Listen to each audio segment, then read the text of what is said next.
Kumustahin naman natin ang presyo ng bigas sa ilang palengke sa gitna ng ipinatutupad na importation ban sa bigas at mga pinsalang dulot ng nagdaang mga bagyo. Live mula sa Maynila, may unang balita si James Agustin. James, ano na ang presyo ngayon?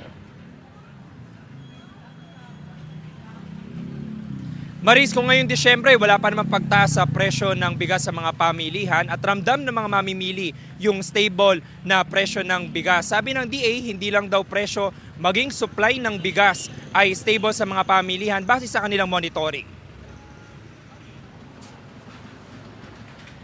39 pesos per kilo ang pinakamababang local rice na mabibili sa pwestong ito sa Blumentritt Market sa Maynila. Mayroon ding 50 pesos per kilo. Sa imported rice, naglalaro ang presyo sa 47 pesos hanggang 57 pesos per kilo depende sa klase. Ayon sa Department of Agriculture, stable ang presyo at supply ng bigas sa kabila ng pinatupad na importation ban at mga pinsalang naidulot ng mga nagdaang bagyo sa mga taniman. Si Lito na may-ari ng isang karinderya ramdam daw yan, kaya kalahating kaba ng imported na bigas ang binili niya. Nadadagdagan namin yung ng kanin. Yung takal, medyo maganda kita. Mayroon din mga mamimili na iilang kilo lang ang binibili dahil tight ang budget. Gaya ng security guard na si Philip na suki ng local rice. Malaking kaluwagan din.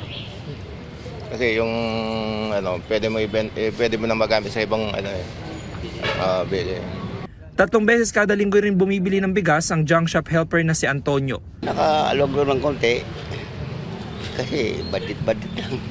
Ayon sa nagtitinda, may ilang local rice na tumaas ng piso ang kada kilo noong nakaraang buwan. Sabi ng ilang mamimili, sana raw ay hindi na gumalaw ang presyo ng bigas lalo pat magpapasko. Mas maganda, mapapagkasya ang panggasto sa bahay. Ayun ang maganda. Kung mataas, parang ipit kang pera mo sa bulsa.